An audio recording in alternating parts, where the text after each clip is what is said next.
Hi, everyone. Good evening. Welcome to Evoke Therapy Program's broadcast. I'm Dr. Brad Reedy, and today is Monday, September 20th. So glad to be with you this evening. This is a topic that is I think, paramount interest to a lot of parents, especially parents who have had children in wilderness. And I'm excited to do this topic tonight, dealing with manipulation, because I think that no matter where you are, no matter what stage of life, understanding how other people can have access to your internal states and to use that to manipulate you is a really valuable idea and valuable tool for all of us, no matter what our relationships and what we have going forward. So, welcome to the broadcast this evening, and let's get right into it.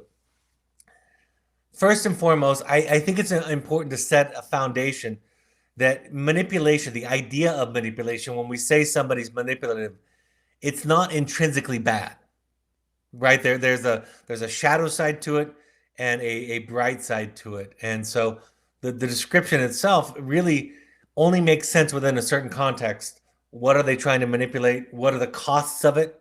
What are they willing to kind of sacrifice or compromise? Integrity, well-being, and so forth. And then, of course, what's our relationship to the manipulation? When we think about manipulation and its definition, we think typically about this first definition, which is to influence or manage shrewdly or deviously. He manipulated public opinion in his favor, or to tamper and falsify or falsify for personal gain. He tried to manipulate the stock prices. That's the way we typically will think about manipulation when we use it, especially in the context of our children. But if we look at the other side of it, all communication, for example, all communication is manipulation. Anything that you say or don't say or communicate is manipulation. It's intended to have an impact on somebody. It's intended to provide them with information, and that information is then intended to have some secondary gain. So we first need to take away the stigma that we usually associate with manipulation. We start to talk about it in terms of harmful or harmless, right? We start to think about it in those terms. Maybe the first and most overreaching idea of the evening in this broadcast is to recognize that in many ways, when a parent says that a child is manipulative, I think about it as a confession of their own vulnerabilities. It is something that they're admitting that they are becoming vulnerable to. When a parent tells me my child is manipulative, the context matters. And there are some children that wouldn't be manipulative to me that would be to you, and vice versa.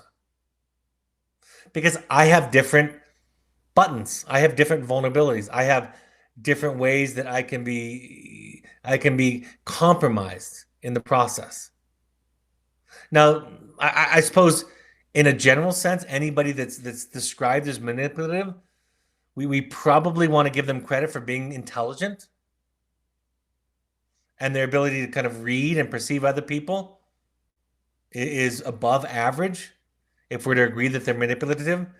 And again, that's not necessarily bad. It's just about the context that it's in. That means the parents, how the parents respond to it, and whether or not the manipulation is for good, whether it's devious, whether it's unconscious, whether it's conscious, whether it's directed for self-gain.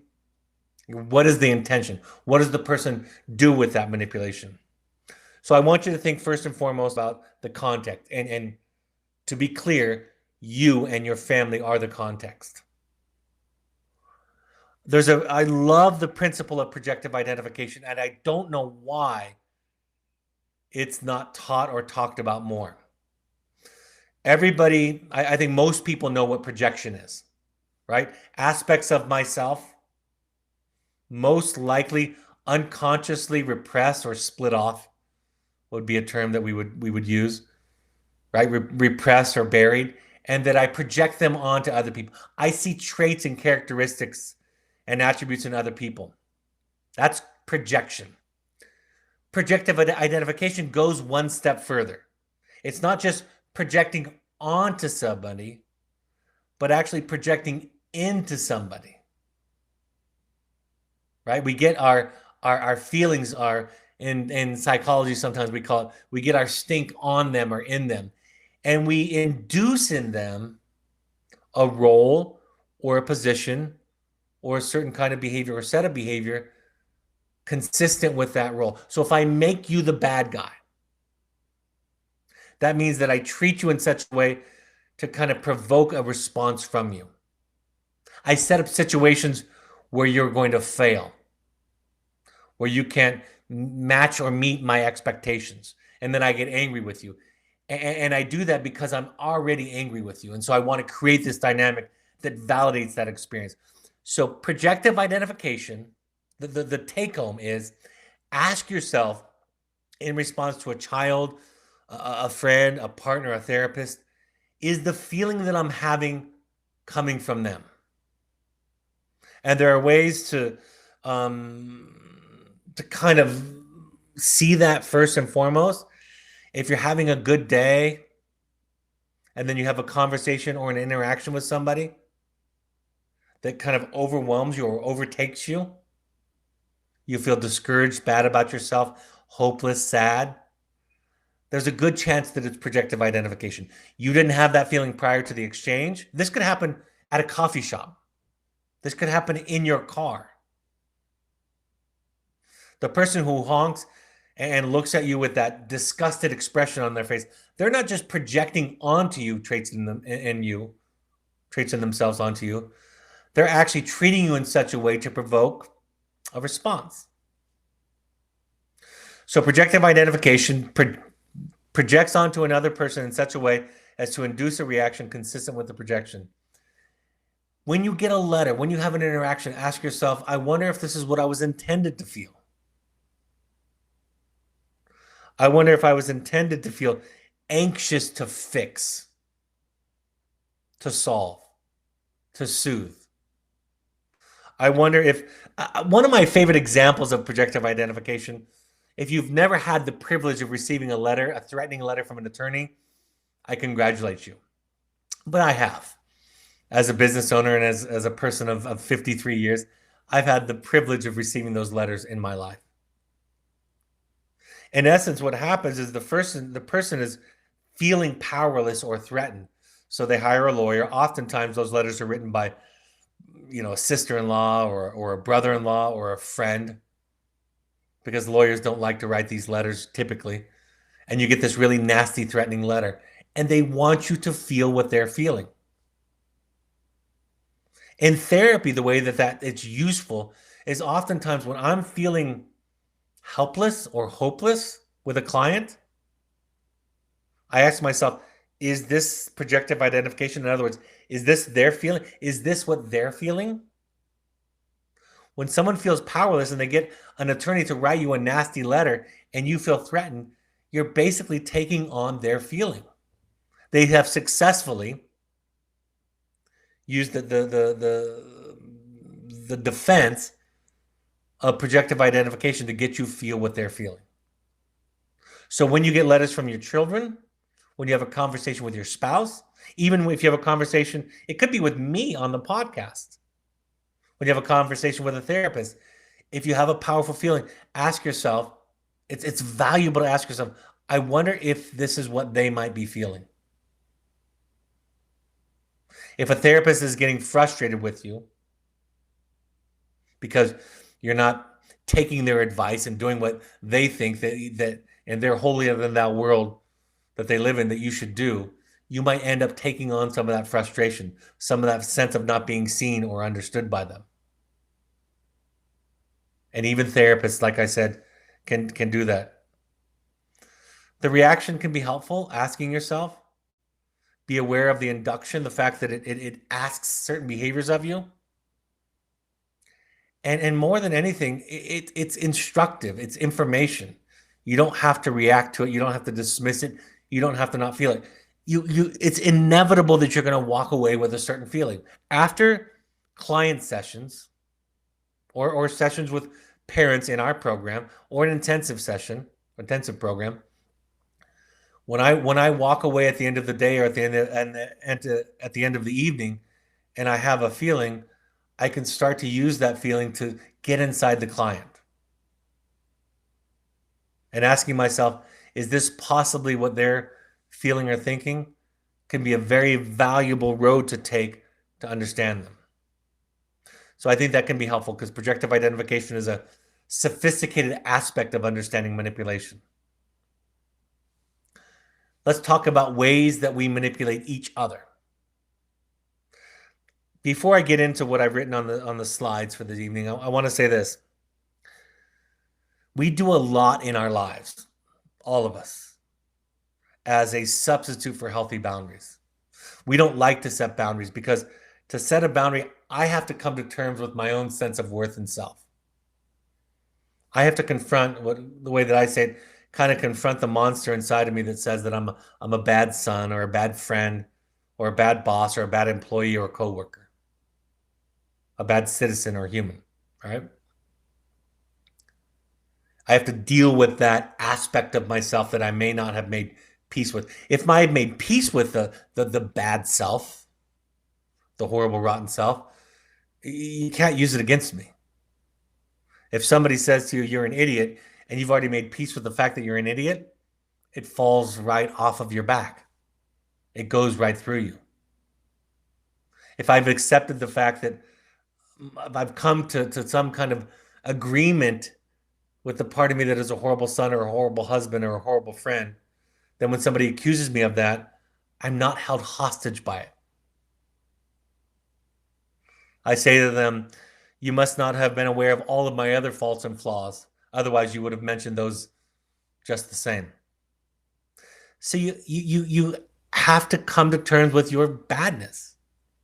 I know this is going to feel abstract and obtuse. I know what I'm about to say won't land simply, but I will tell you, I just had this conversation with somebody today.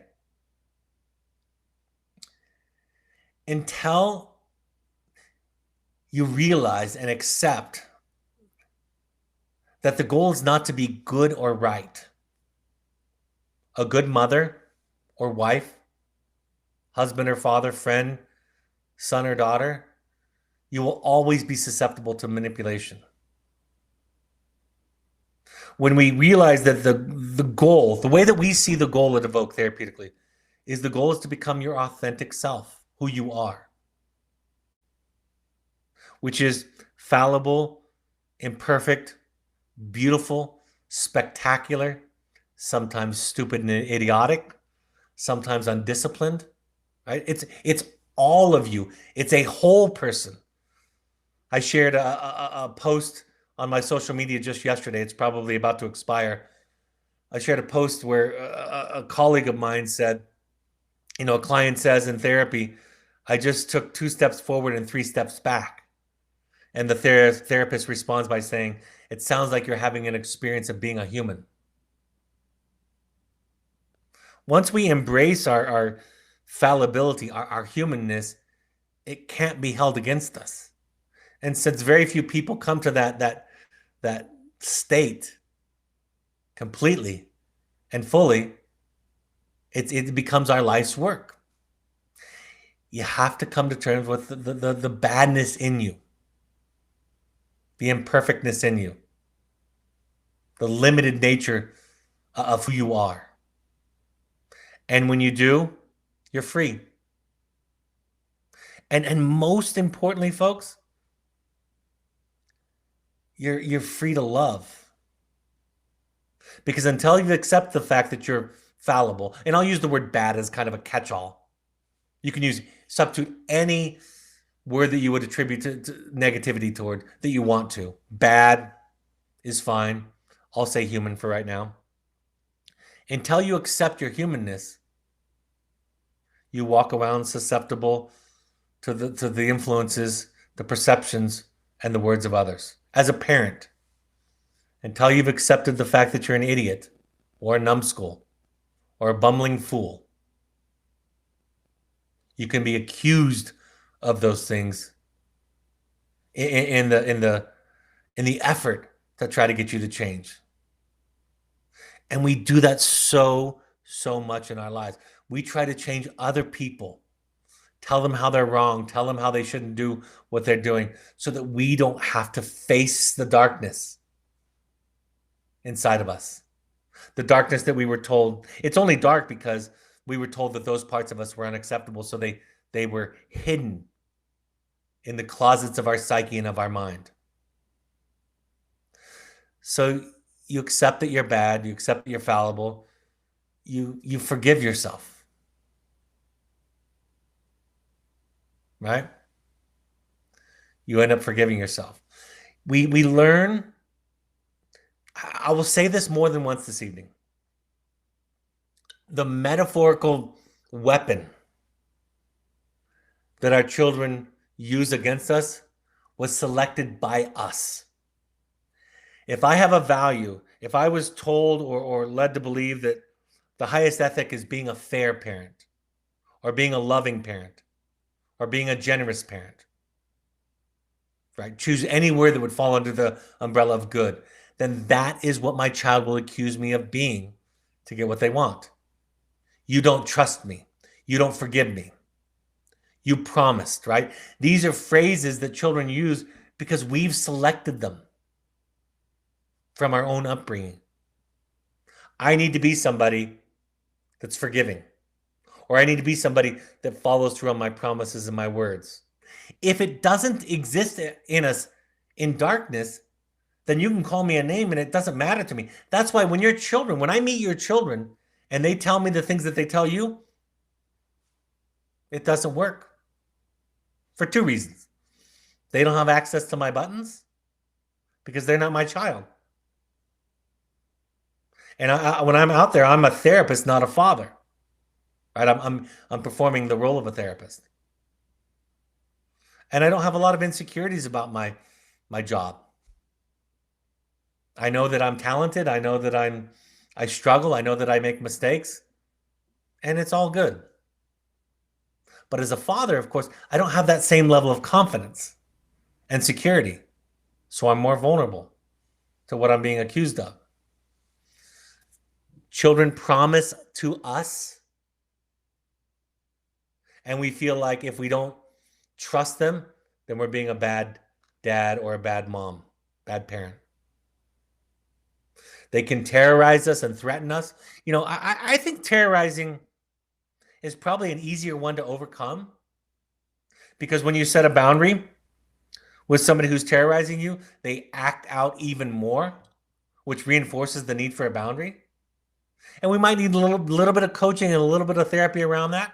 But I think for the most part, when somebody is beating you up and you set a boundary around them beating you up and it escalates, it emphasizes that a boundary was needed in the first place.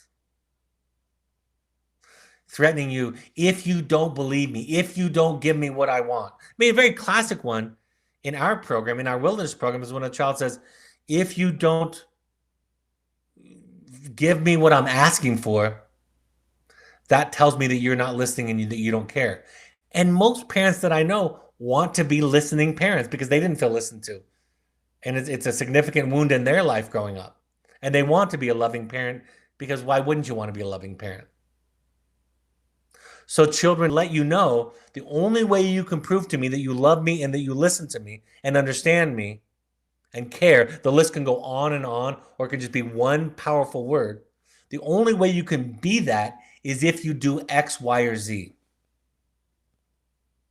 So when you start to hear that, I say this to children all the time.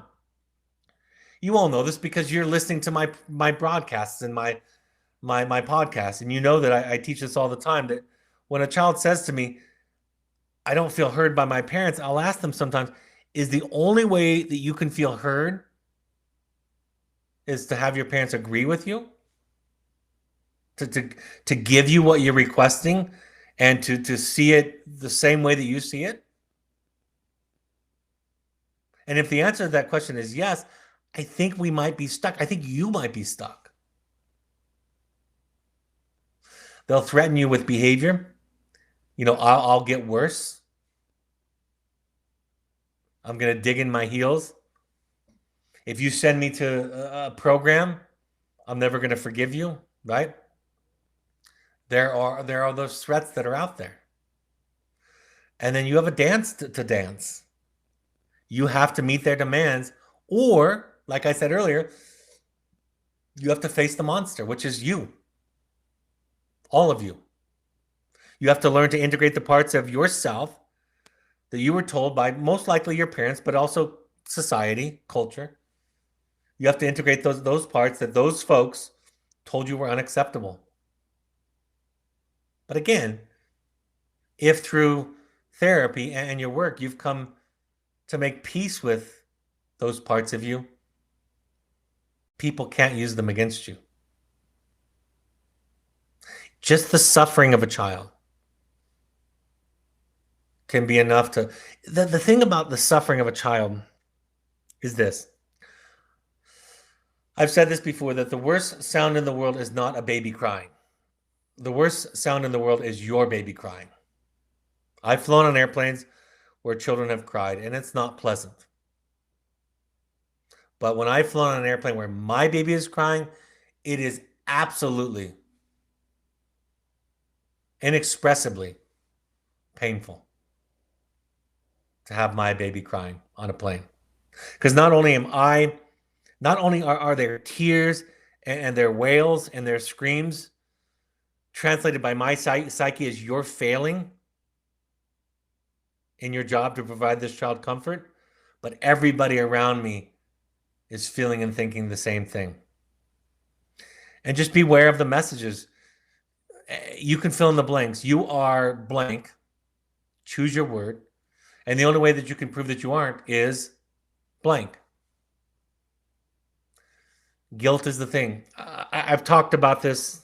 I don't even know how to keep talking about it. Guilt is just as toxic and problematic as shame. I think most people, not everybody, but most people agree that shame is toxic. Right? It has a real negative impact on our psyche and our mental health. But in contrast, most people think that guilt is good because they have no experience with anything else. Right? They don't know that you can be motivated by love and compassion and empathy.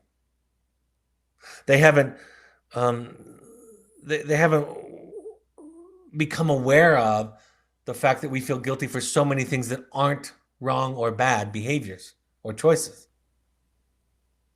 Guilt is a process that we internalize from our parents, from our early contexts, that says if we're hurting or upsetting somebody, it's our responsibility.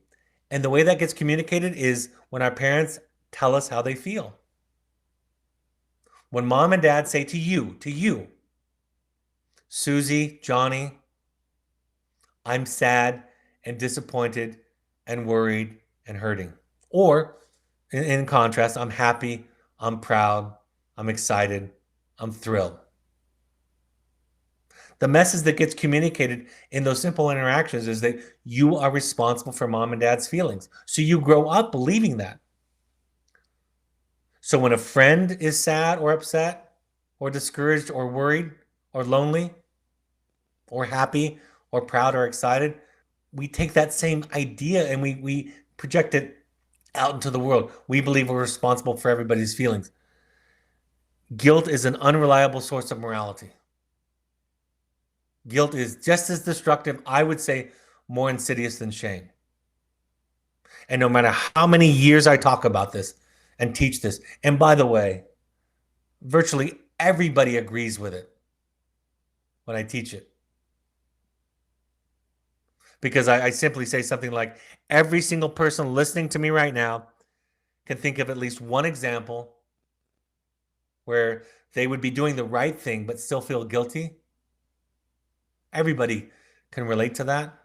Setting a boundary with somebody, saying no to somebody, letting somebody down because your priority is self-care or maybe the care of your child or your spouse. Everybody can relate to feeling guilty for doing the right thing. Let me say that again. Everybody can relate to feeling guilty for doing the right thing. And if you can feel guilty for doing the right thing, and by the way, it happens much, much, much more than we imagine. But I'm only using one example. If you can feel guilty for doing the right thing, then you cannot rely on that emotion as a source of morality. There's a great fun book written by Richard Bach. He's the same author that wrote the story Jonathan Livingston Seagull, which I think most people are familiar with. He wrote a book called Illusions, and it's a fun story about a master Messiah who's training an apprentice Messiah. And during one part of their training, they're camping out at night, and the master Messiah says to the apprentice, "What's the difference between right and wrong?" And the apprentice says, "Well, wrong is if you hurt somebody." And the master says, are you sure that's true? Are you sure that's an adequate definition? And the apprentice says, "Yes, I think that's pretty consistent." So at that moment, the master Messiah conjures up Count Dracula, a vampire. He walks out of they're sitting around a fire. He walks out of the reeds sitting on the outside of the light from their fire. And he's in agonizing pain. And he says to the apprentice, to both of them, "I need just some of your blood. I'm dying. I'm starving. I'm cramping. I'm in excruciating pain and I'm going to die. I need some of your blood." And of course, the apprentice gets very alerted because Dracula just showed up. And at first he gets defensive and then he gets aggressive. And he finally says, "Under no conditions can you have any of my blood." And then Dracula disappears. And the Messiah turns back to the apprentice. He said, "Would you like to amend your definition of right and wrong? Why didn't you give Dracula some of your blood? He was clearly suffering from your decision not to give him some of your blood." And it's a metaphor for our lives. We have to evolve. We have to grow up from these elementary ideas of right and wrong and good and bad. We have to transcend our grade school notions of morality and understand that at times when we make the right decision, we're not going to have a lot of fans. And sometimes even the people closest to us aren't going to celebrate our improvement in our boundaries. When you, mom and dad, set a boundary, don't expect your children, and sometimes even your partner, to celebrate or praise you for it, but rather to ask you to return to the status quo, to homeostasis. And they will call you bad and wrong and selfish. You know, paraphrasing what somebody wrote that I read recently. If you're not a jerk in somebody's story, you're probably not setting good boundaries. So we have to transcend guilt. We have to accept the idea that guilt is not something that we can look for and trust as a reliable source of right and wrong. So when your child does it to you, as you do this work, you become more impervious to guilt. Flight to health. The fact of the matter, folks, here's the bad news. This work that I teach about, it's going to take you the rest of your life. It's also going to take your children the rest of their life. And for some of us, we realize that some of the issues that we have are never going to go away. It's just going to be about learning to deal with them and manage them. I might always be anxious, or I might always be prone to depression, or I might always have addictive traits, or I might always self-sabotage when I feel afraid. Choose the issue. They don't go away at Evoke. They don't go away in aftercare. They don't go away at an intensive. What we try to do at Evoke is get you guys all to understand what the project is. That's where the hope comes from. So when somebody says, "I'm fixed, I'm cured, look how great I am," we know they haven't fully grasped the issue. Children will also try to split the executive system, pit mom and dad against each other, pit the therapist against the parents, pit the parents against the therapist. So it's important that the executive system, co-parents, spouses, the therapist, and the parents are all communicating really well, openly. I love it when children try to shame parents for relying on support. Here's the beauty of this manipulation. You're damned if you do and you're damned if you don't. If you still talk the way you used to, well, you're still screwed up. But if you do what Dr. Reedy says to do or suggests to do, or if you use new communication tools, or if you use new ideas about boundaries, then you're just a sucker.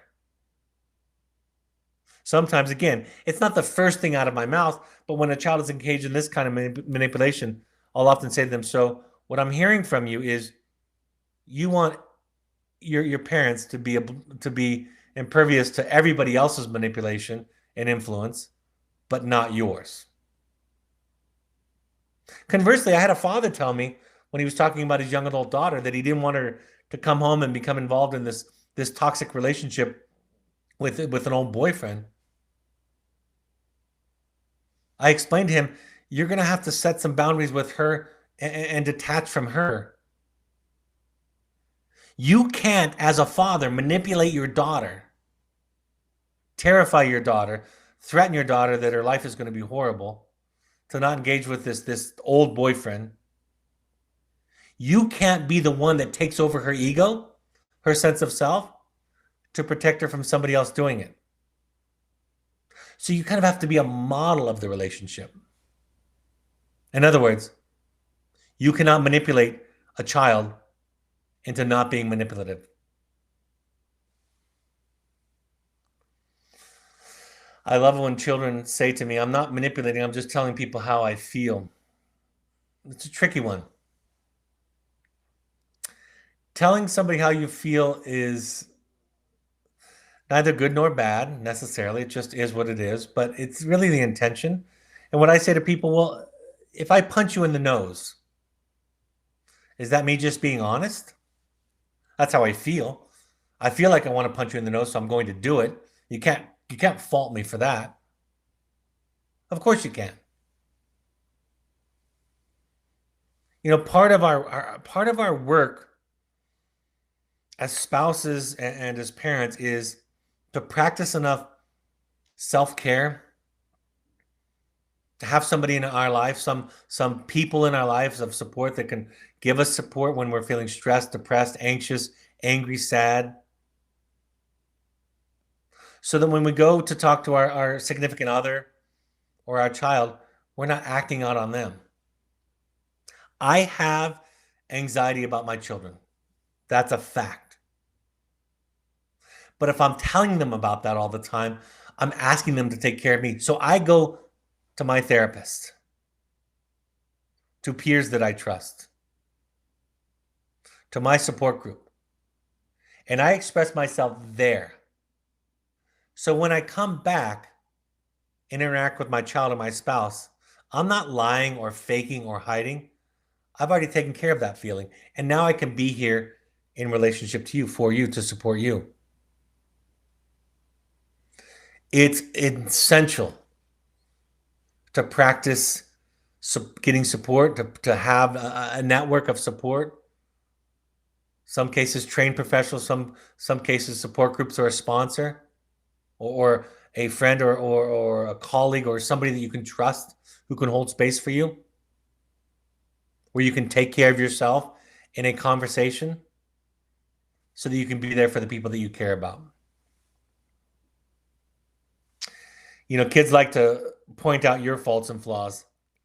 There is an assignment in the back of the parent portal in our program where parents write their own letter of awareness, their own letter where they talk about their own accountability, their mistakes. And at least half of the parents that I've worked with are really afraid and reluctant to write that letter. And the reason they are is because they're afraid that the child will use it against them. And what I say is, if your authority as a parent is based on you being right, you are doomed. Because you play the game of right and wrong and you've already lost. Because it's not the game to play. You don't have to be perfect to set a boundary. You don't have to be free of drinking and self-medicating to say to somebody else, it's not okay for you to drink or use drugs in my house. I think we think that we have to do that, but it's not true. That's how people get held hostage to not set their boundaries. You may be divorced. You may not have a good co-parenting relationship. I'm sure you have self-medicating behaviors because everybody does. I'm sure you have neuroses and mental health issues. I am sure of that because you're alive and you're breathing. So all of you listening to me, you have some of those issues. Does that mean you can't set boundaries? Does that mean you can't walk away when somebody makes you feel unsafe? Does that mean you can't say no? If it does in your mind, it's because you grew up in a house where it was about being right. Who was on top? Who knew best? That's the real gift of boundary work, is when we really do boundary work and it sinks into us, we say to the people around us, I know I have my issues, but I'm not okay with this, or I'm not okay with that. And I can't be hooked by you back into a debate about the validity of my boundaries because I don't need to have your approval. I'm not negotiating. So yeah, if you can write a letter of accountability or a letter of awareness and still maintain your sovereignty as a parent, your authority, if you will, that's a good sign. But if you have to be good or better than to maintain your authority, it's a very fragile foundation. When clients tell their parents, when students in our program tell their parents they're ready to move on, is another manipulation, or withdrawing affection or letters. I know for me, you know what one of my biggest Achilles heels in manipulation is when somebody's really bright and insightful. I can be seduced and intoxicated by a really smart, insightful client. Right? Because I value that myself. They know your guilt button and they know how to manipulate you. Parents ask me questions like, is it internalized? Is he or she acting and being sincere or being sincere? Are they telling the truth? I don't think those are the right questions. I think the right question is, does it have legs? You know, I've run 7 marathons, 2 Ironman triathlons, and a half a dozen half Ironmans, and dozens of Olympic Ironmans, triathlons, I should say. And it's really exciting. Running the race is exciting. Running across the finish line is fantastic. Signing up for the race is exhilarating. But really, it's about waking up on a Tuesday morning when it's raining and going out to the track. It's about what I do. I used to say I would do anything to learn the guitar except for take lessons and practice. I would do anything to lose weight except for eat better and exercise. I would do anything to learn another language except for study and practice. The wonderful thing about our program is it's kind of a doing program. It shows up in your peer relationships, in your staff relationship.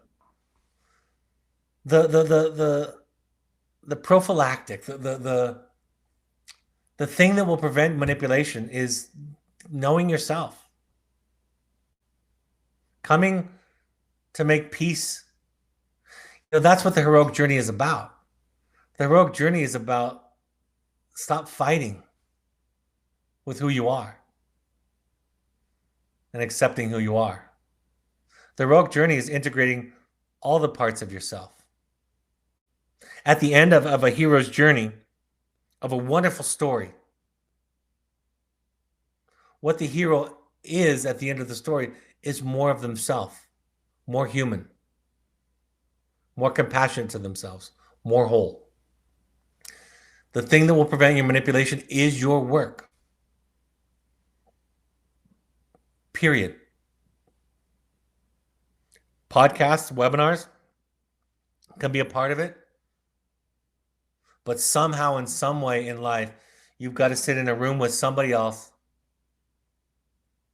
and tell them things that you are absolutely terrified of telling them, for fear that the person on the other side of the equation is going to respond the way that other people have responded to you.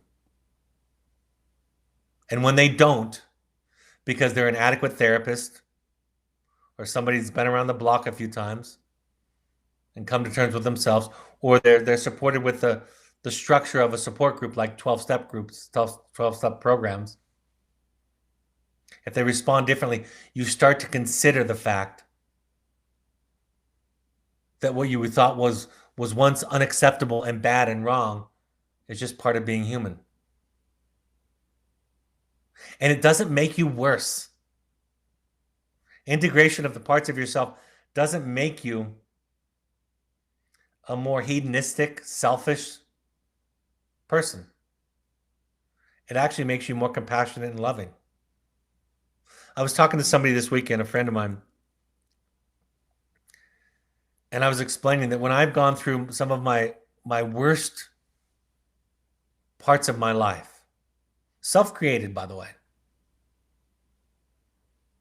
I come out the other end with more compassion toward marginalized groups, toward people that feel on the outs, toward students who have made 1,000 mistakes in addiction, toward parents who have blown up on their kids numberless times or fallen short, or whose fear and anxiety because of their own trauma has been acted out on their child. The subtitle of my most recent book, The Audacity to Be You, is Learning to Love Your Horrible, Rotten Self. When you're able to show yourself to somebody and they respond with patience and love, you start to internalize a sense of yourself that you never had before. Because before this, when you told people about yourself, they responded with judgment. That didn't look like judgment sometimes, by the way. It looked like worry, fear, concern, doubt. We come to understand the barriers that get in the way of us remaining true to who we are and being manipulated. Like I said, we load the gun with the bullets that work for us. I've told the story that when I went to a dog training with my Rottweiler, he was a loving dog, one of my favorite dogs. But boy, was he stubborn. And I left him with the trainer. We came back 48 hours. And we walked into the store because they had this store with all this food and all these pet toys and so forth. And my dog was sitting on a black square that it was taped in the middle of the room. First, before we walked in, the trainer said, I want you to see Coda standing in the middle of the room there. People were walking around and grabbing, leashes and collars and food for their dogs and dog treats. And my Rottweiler, Coda, was sitting in the middle of this room in a square. And my first thought was, that's not Coda. The name of the program, by the way, was called Who's Training Who? And then when I did walk in the store, guess what Coda did? He got off of the square. We create a dynamic with our children because they have access to our unsorted out wounds, traumas, our unsorted out self, our unintegrated self.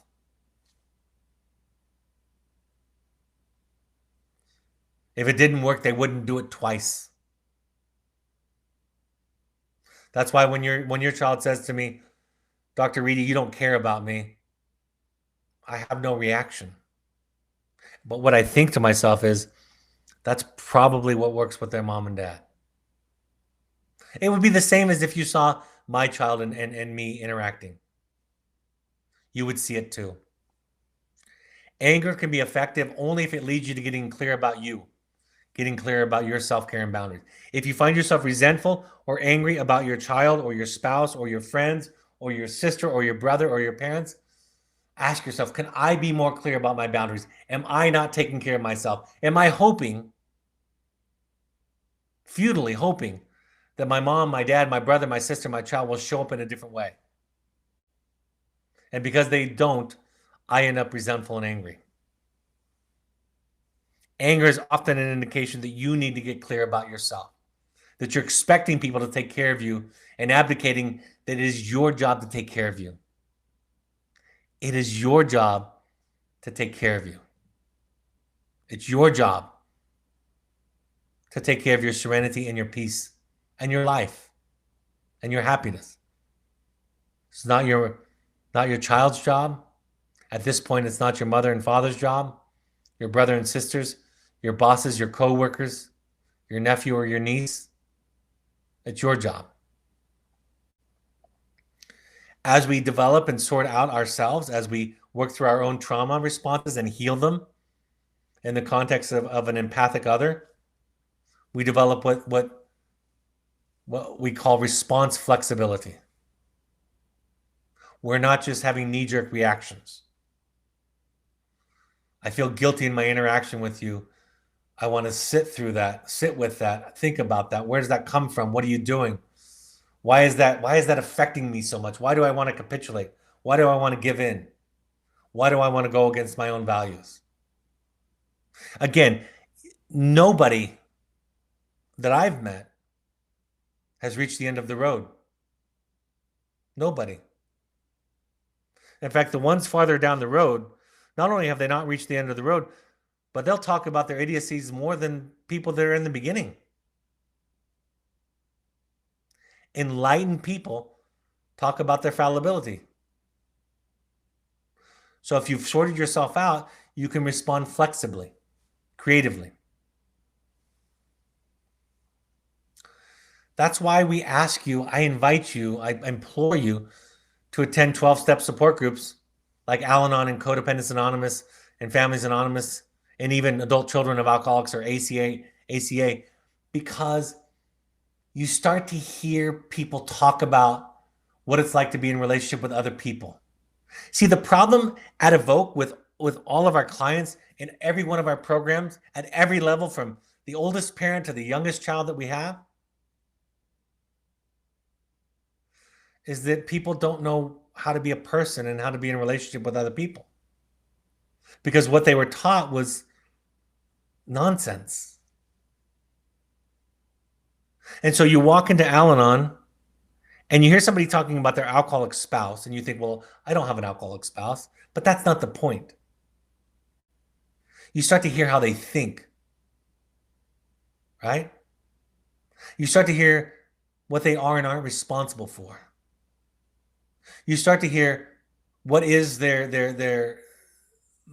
tasks, their job, versus what is not their job. You start to hear what they do to take care of themselves, because being married to an alcoholic spouse or divorced from an alcoholic spouse is so tragically painful and difficult and sad and frustrating and angry. So you start to learn from other people who are farther along than you are about what it means to be a human being and to love people that are hurting themselves or that are silly or stupid or nincompoops or addicted or self-harming or depressed or even Asperger's, autism spectrum disorder. How do I have a relationship with somebody who's neurologically atypical? How do I have a relationship with somebody who's trying to hurt themselves by carving on themselves? How do I have a relationship with a child who's 15 years old who doesn't want to go to school anymore? Where do I stand?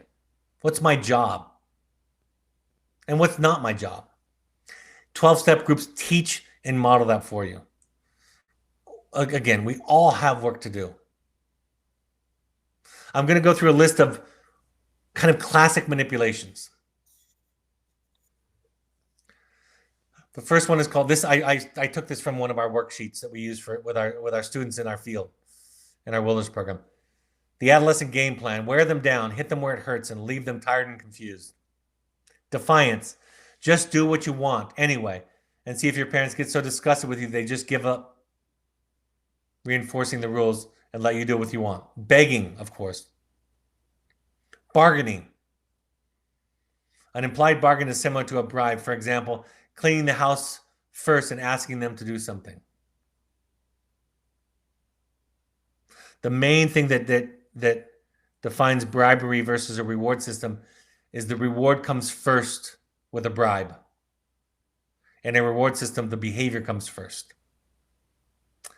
Timing or cornering: ask mom or dad for permission for something when they are busy on the phone or stressed out and unable to process the information. I remember one time my son, he's now 28, this is years ago, I'd be doing a broadcast just like this, and he would come in and ask me for things. He'd slide me a note. And because I wanted to be such a good dad, I would attempt to multitask and answer it and give him a thumbs up or whatever. Repeating yourself, making the same request over and over to see if you can get a different answer. You got nothing to lose. Crying, acting pathetic, giving parents the permission that only when they make it better, they can only make it all better by if they do buy or get permission for something. Lots of whining, words like a charm. Irritation: bug your parents enough so that it feels like an ancient Chinese torture. That's an old phrase. I think that might be racist to say that. I'm not sure. I will rewrite that the next time I do this.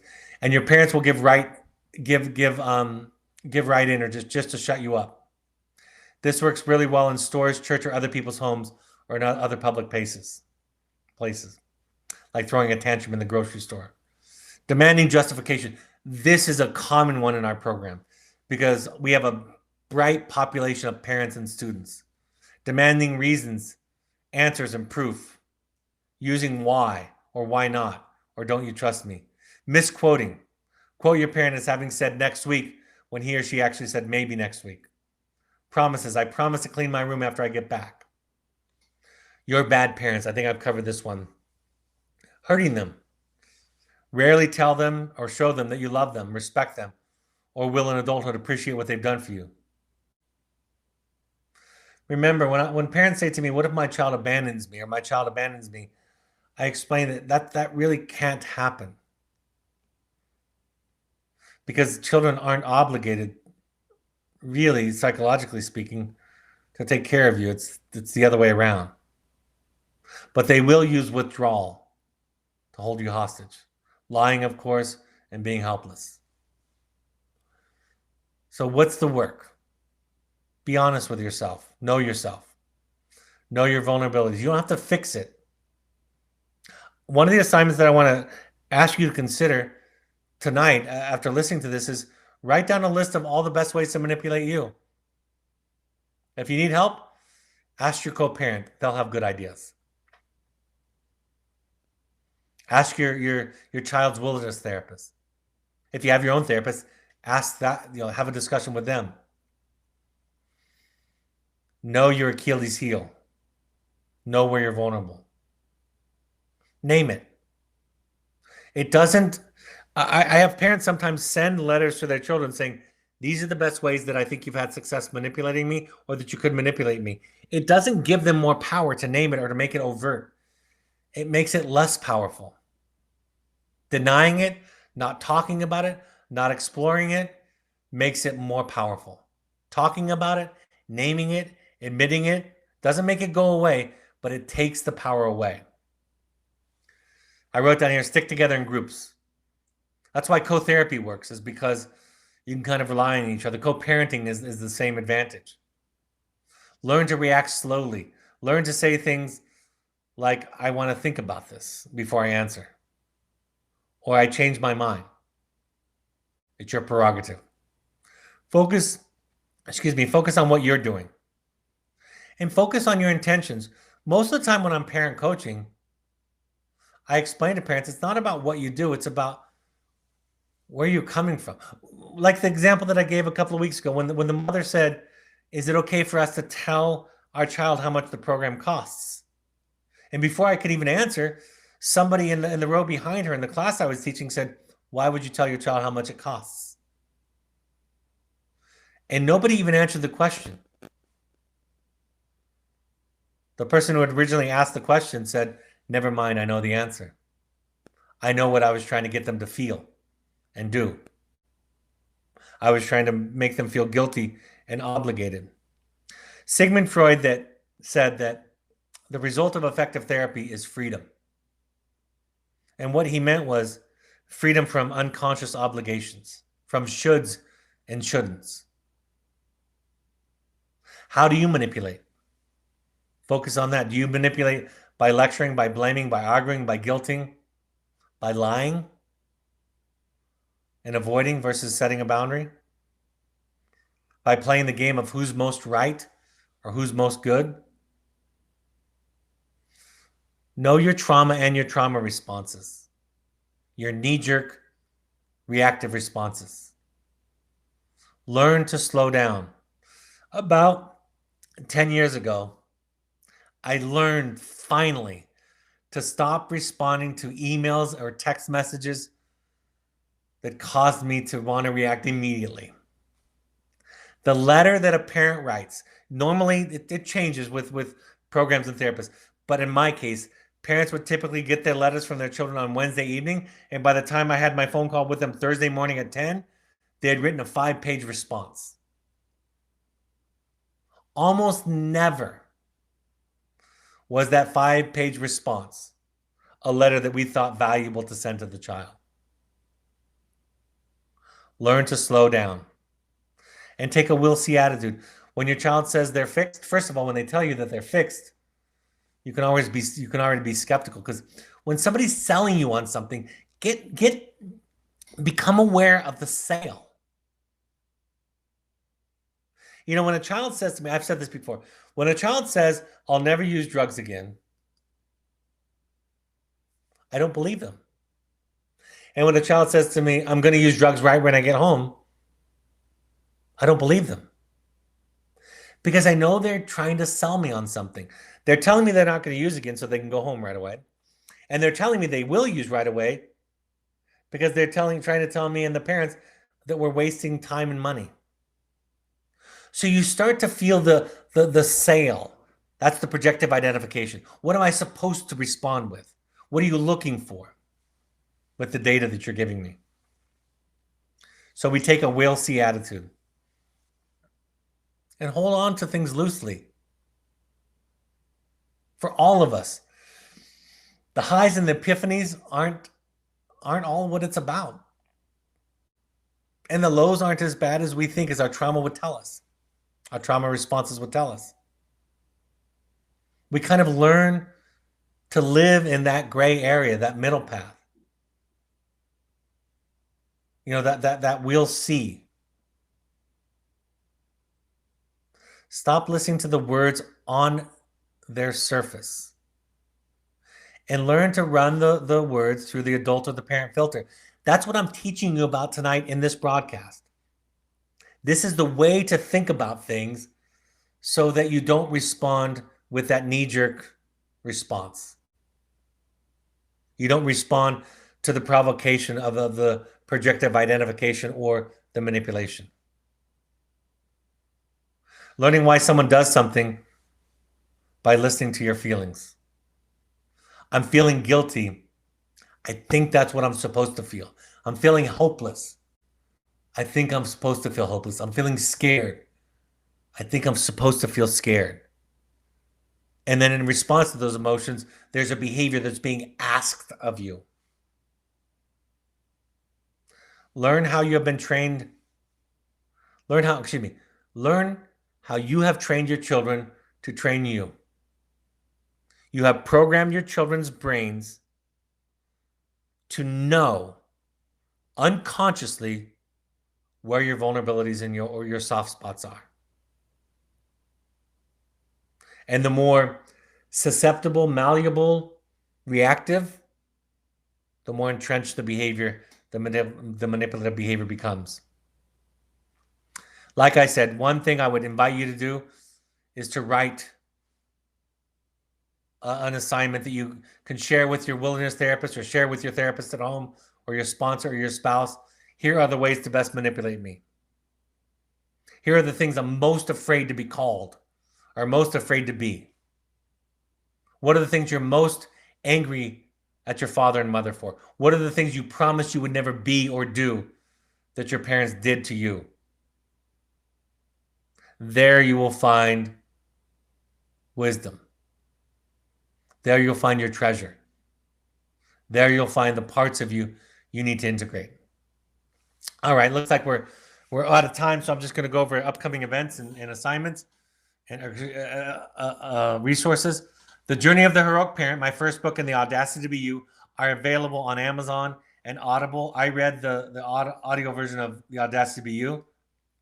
If you want, we have support groups for current wilderness folks and alumni. The next one is September 23rd at 6:30 p.m. We have an alumni-only support group on September 28th. And then if you're an intensives alumni, some of you are both, October 12th at 6 p.m. Contact Malia at evoketherapy.com to find out about the next meeting and to sign up for it. If you want to do a deep dive, all of this work that I've discussed comes from my own work. And one of the most valuable parts of my own work is doing my own intensives as a client. I've done several of them. It's an immersive, powerful introduction into your work. If you're familiar with your work, it's an accelerator. So contact intensives at evoketherapy.com to find out about them. We have one in October 20th, and also September 23rd. That's coming up in a few days, actually, is our online one. That's half the time, half the cost. If time and resources, financial, they matter to you, the online one is an excellent, effective version of our Finding You program. And then we have Returning to You. Actually, I put on here that it's full, but I think there may be one spot. Someone may have dropped out from our October Finding You, October 6th through 10th. Email intensives at evoketherapy.com to get more information or to register. Those will go fast. Those spots will go fast. If you want an attachment-based coach for you or a family member or a friend, or even for your child if they're home, you can contact Travis at evoketherapy.com to get connected with one of our coaches. We have pursuits trips anywhere from 3 to 30 days, customized trips for families or young adults. The 12-step support groups that I was mentioning earlier that we encourage all parents to go to, Al-Anon.org, CODA.org, FamiliesAnonymous.org, or AdultChildren.org are great places to go to find out about online or in-person meetings. You can also go to RefugeRecovery.org or NAMI.org to find free classes and resources in your area. All of these broadcasts are available on the podcast platform on your phone or computer. Just go to your favorite podcast platform and search Finding You, an Evoke Therapy podcast, or go to SoundCloud.com and search Finding You, an Evoke Therapy podcast. You can listen there. On Twitter and Instagram, you can find us using the handles at Evoke Therapy or at Dr. Brad Reedy. Or on Instagram, you can find us by searching at Evoke Therapy Intensives. On Facebook, you can find either of our programs by searching either Evoke Therapy Programs or Evoke Therapy Intensives. And then our blog, which is wonderfully curated by Malia, our wonderful moderator this evening. She has new content. She does a great job of getting our therapists and staff to submit wonderful articles. My next broadcast will be a Q&A. So any questions left over from today, any ones that come in between, you can always email us at webinar@evoketherapy.com, and then any live questions during the broadcast. Wednesday, September 22nd, 6:30 p.m. Mountain Time. That's a Q&A for family and friends. Siblings can come also, or you can ask questions for and on behalf of the siblings that are left at home. I hope this is a point of contact. I hope I didn't talk too fast or I wasn't too obtuse to be helpful to you. I hope you have a great evening this evening, the rest of the evening, and I'll talk to you in about 48 hours. Take care, folks. Bye-bye.